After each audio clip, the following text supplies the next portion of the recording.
Coca-Cola is the most popular drink in the entire world next to water. It's also one of the most recognizable brands on earth. Coke is the most popular drink in every country except North Korea, Cuba, and Scotland. These first two exceptions being one cannot buy a can of Coca-Cola in these countries. The later is because of a more popular local drink.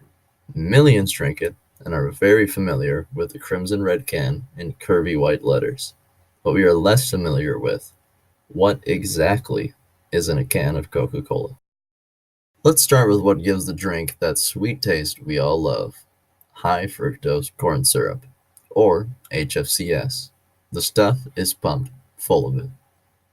A team of Princeton researchers demonstrated that rats given access to HFCS for 6 months became obese and showed signs of metabolic syndrome, while rats giving access to regular sucrose did not. It's difficult for the body to metabolize HFCS, unlike natural sugar. We also tend to take the excess fructose and turn it into fat instead of energy, like we do with natural sugar. Sugar sweetened beverages, or SSBs, are detrimental to our health.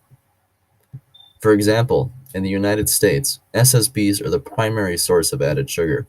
They also accounted for at least one-fifth of the weight gain in the US population between 1977 and 2007.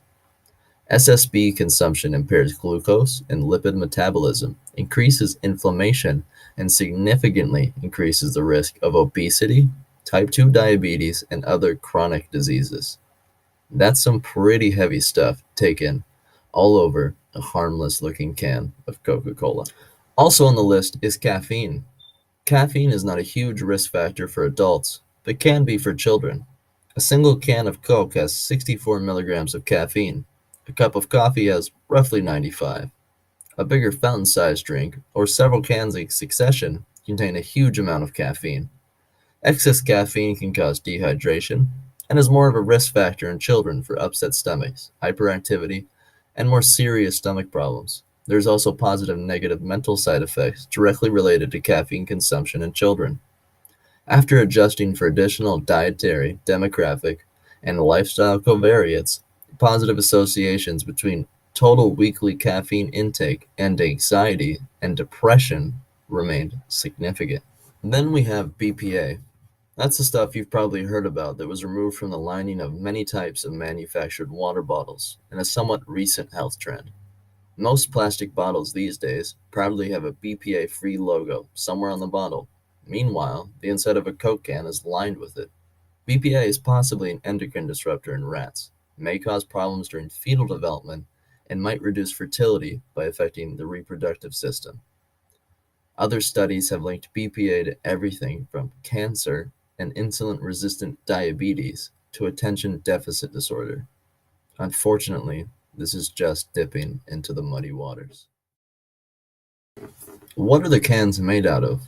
Aluminum, of course, and it has to come from somewhere. Each can originated in a small town of 4,000 people on the Murray River in Western Australia called Pinjarra. From humble origins to the rest of the world, a can of Coke starts from a mine. Next, it is shipped to a processing plant. The inside of the can is painted too, with a complex chemical called a comestible polymeric coating that prevents any of the aluminum from getting into the soda. Next on this inquiry is what gives Coca-Cola its warm brown color. Coca-Cola uses type E150D food coloring, which is made by heating up sugars with sulfide and ammonia to create a bitter brown liquid. This not only is an unappetizing way to color your food, it also has serious possible health implications. Two byproducts that are created as a result of this process are 2 and 4-methylimidazole, or 2-MI and 4-MI for short. These chemicals are widely used in the manufacture of various industrial chemicals and products and are also found in cigarette smoke. Compounded horribly with this knowledge is the fact that 4-MI is a known carcinogen. If you are not disgusted enough already, the unfortunate cherry on top of this debacle is that the food coloring is exclusively cosmetic.